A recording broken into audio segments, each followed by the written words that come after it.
તમારા મેરેજ ને કેટલો ટાઈમ થયો બેન? 8 વર્ષ. તમારે આગળ બાળક રહેવામાં કઈ તકલીફ પડતી હતી? શું થતું હતું?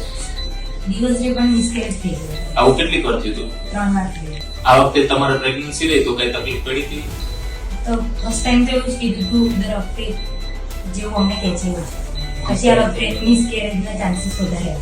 બરાબર. પછી તમે અહીંયા હા. પછી આપણે શું સારવાર ને બધું કરતા હતા તમારી? બરાબર છે? એના ઇન્જેક્શન દવાઓ ચાલે છે. બરાબર છે. અત્યારે કઈ તકલીફ? કઈ ચલો, તમારું વ્યવસ્થિત રીતે બાળક ને એવું થઈ ગયું ને?